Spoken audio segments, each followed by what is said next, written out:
আলহামদুলিল্লাহ ওয়াসসালাতু ওয়াসসালামু আলা রাসূলিল্লাহ আম্মা বাদ।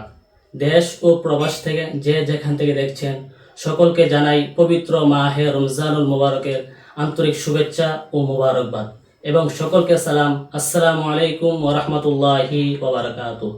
আপনাদের সামনে উপস্থিত হয়েছি আপনাদের কিছু গুরুত্বপূর্ণ প্রশ্ন নিয়ে। আলহামদুলিল্লাহ, আমরা আজকে উপস্থিত রয়েছি ইসলামিক স্কলার শেখ নূর মোহাম্মদ মাদানী হুজুরের কাছে। আমাদের অনেকের অনেক বিষয় প্রশ্ন রয়েছে এবং কোরআন ও হাদিসের আলোকে সঠিক সমাধানের প্রয়োজন রয়েছে, যেগুলো আমাদের ঈমান, আমল ও আকীদাকে মজবুত করবে। ইনশাআল্লাহ কোরআন ও হাদিসের আলোকে আমরা শেখ নূর মোহাম্মদ মাদানী হুজুরের কাছ থেকে আমাদের প্রশ্নের উত্তরগুলো জানার চেষ্টা করব। শেখ, আপনাকে স্বাগত। ধন্যবাদ, আপনাকেও স্বাগত। মাশাআল্লাহ। জি, ইনশাআল্লাহ আমরা কোরআন হাদিস থেকে আমাদের দর্শকদের প্রশ্নোত্তরগুলো সমাধান দেওয়ার চেষ্টা করবো ইনশাআল্লাহ। শেখ, আপনার কাছে একটি প্রশ্ন, যে পবিত্র মাহে রমজানুল মুবারকের শেষ 10 দিনের এতেকাফের কি ফজিলত রয়েছে এবং এর হুকুম কি, না করলে কোনো গুনাহগার হবে কিনা, এই বিষয়ে যদি আমাদের সামনে দর্শকদের উদ্দেশ্যে কিছু পেশ করতেন। মাশাআল্লাহ, খুব চমৎকার একটি প্রশ্ন করেছেন।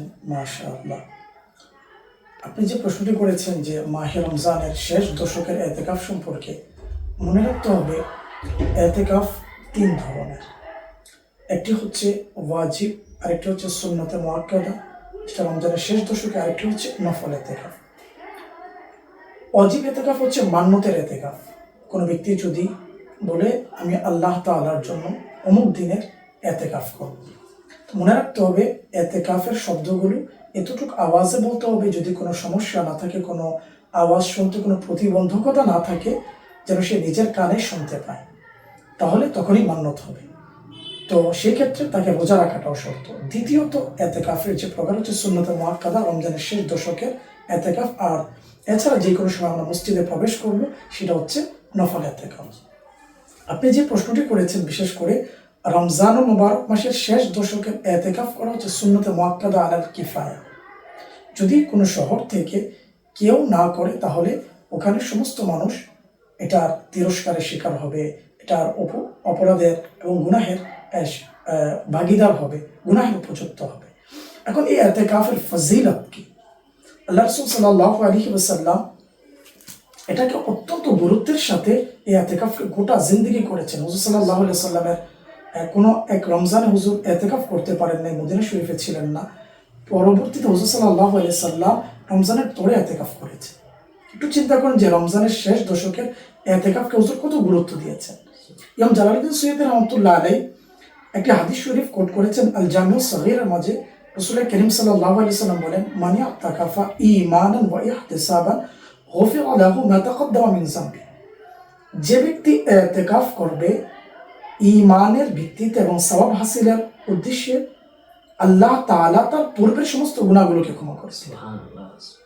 আর যদি আপনি রমজানের শেষ দশকের এতেকাফের কথা বলেন, এটা তো সাধারণত এতেকাফের কথা বলেছেন, শেষ দশকের এতেকাফের কথা যদি বলেন, ইমাম বাইহাকী রাহমাতুল্লাহ আলাইহি তিনি শুআবুল ঈমানের মাঝে একটা হাদিস নিয়ে এসেছেন। রাসূল কারীম বলেন, মান ইয়াতাকাফা ফি রমদানা কানা কাহাজ্জাতাইনি ওয়া উমরাতাইনি।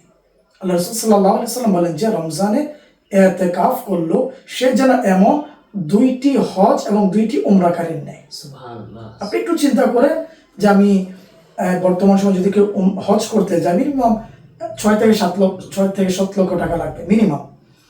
যদি উমরা করতে যায়, মোটামুটি অবস্থাতে যায় 1.5 থেকে 1,60,000 টাকা। কিন্তু রাসূল সাল্লাল্লাহু আলাইহি ওয়াসাল্লাম একদম গ্যারান্টি দিয়ে দিচ্ছেন যে আল্লাহ তাআলা তাকে 2টা হজ এবং 2টা উমরার সওয়াব দান করবে। সুবহানাল্লাহ। তো এখন যদি কোনো মুসলমান রমজানের শেষ দশকে শেষ 10 দিন নিজে গুনাহ থেকে বেঁচে মসজিদের আদবকে রক্ষা করে এবং এতেকাফের যে মাসলা মাসাইলগুলো আছে এগুলো জেনে যদি পরিপূর্ণ এতেকাফ করে, সে ব্যক্তি 2টি হজ 2টি উমরার সওয়াব পাবে। এবং সাইয়েদনা হাসান বসরি রাহমাতুল্লাহ আলাইহি একটি রিওয়ায়াত করেছেন, বর্ণনা করেন, যে ব্যক্তি এতেকাফ করবে, প্রতিদিনের এতেকাফের বরকতে আল্লাহ সুবহানাহু ওয়া তাআলা তাকে প্রতিদিন একটা উমরার সওয়াব দান করবেন। সুবহানাল্লাহ। আমরা দেখা যাচ্ছে সরকার সাল্লাল্লাহু আলাইহি ওয়াসাল্লামের প্রিয় একটি সুন্নাত, অন্তত প্রত্যেক মুসলমানের উচিত জিন্দিগিতে একবার হলেও অন্তত মাহে রমজানের শেষ দশকের এতেকাফ করা।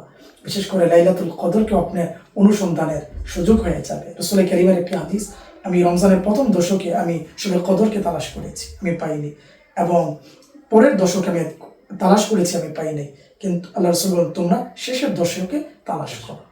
তাহলে রমজানুল মুবারক মাসে যদি শেষ দশকে এতেকাফের সুযোগ হয়, এবং কত ফজিলত, কত বরকত, শবে কদরকে আপনার তালাশ করা আপনার নসিব হবে। আল্লাহ তাআলা আমাদেরকে রমজানের শেষ দশকে এতেকাফ করার তৌফিক দান করুন। এটার মধ্যে আরেকটি কথা বাকি রয়ে গেছে যে এটা না করলে কি কোনো গুনাহগার হবে কিনা, এই বিষয়ে যদি কোনো ব্যক্তি যত সুন্নতে মুআক্কাদা আলাল কিফায়া, যদি কোনো শহরের সমস্ত মানুষ তরক করে যদি কেউ না করে তাহলে সকলেই গুনাহগার হবে। তো যদি কোনো একজন মুসলমান যদি করে ফেলে তাহলে সকলের পক্ষ থেকে আদায় হয়েছে। আরেকটা এটার সাথে আমরা একটু এড করতে চাই যে অনেক সময় অনেক এলাকার মধ্যে এই কোনো লোক পাওয়া যায় না বসার জন্য। তো অনেক জায়গায় আমরা দেখি যে মানুষকে টাকার বিনিময়ে এতেকাফের মধ্যে বসানো হয়। তো এই বিষয়ে ইসলাম কি বলে, বসানো যাবে কিনা? মনে রাখবেন, টাকার বিনিময়ে এতেকাফে কাউকে বসানো জায়েজ নাই, এটা গুনাহ হবে। অনেক জায়গার মাঝে অনেকে দেখা যায় টাকার এতেকাফ করার কেউ নাই, দেখা যাচ্ছে টাকা দিয়ে এতেকাফে বসানো হচ্ছে। চিন্তা করতেছেন আল্লাহ সুবহানাহু ওয়া তাআলা আল্লাহ এবং রাসূল সাল্লাল্লাহু আলাইহি ওয়াসাল্লাম একটা প্রিয় সুন্নাত, এবং আল্লাহ তাআলা এবং রাসূল সাল্লাল্লাহু আলাইহি ওয়াসাল্লামের দেওয়া একটি মহান ইবাদতকে আমরা টাকার সাথে রিলেটেড করে ফেলেছি, টাকার মাধ্যমে আদায় করা হচ্ছে। তো যাকে দিয়ে আপনার টাকা দিয়ে আদায় করানো হচ্ছে সে তো মন থেকে করছে না, সে তো টাকার বিনিময় করছে। সে এতেকাফ যেভাবে করার দরকার সেটা তো কখনো সে করবে না।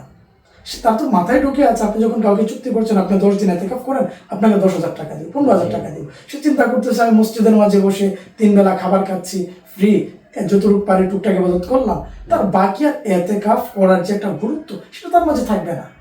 তো এই জন্য মনে রাখতে হবে, এইভাবে যারা করে থাকেন, যারা করেছেন পূর্বে যদি করে থাকেন তারা তওবা করতে হবে, যেটা নাজায়েজ কাজ।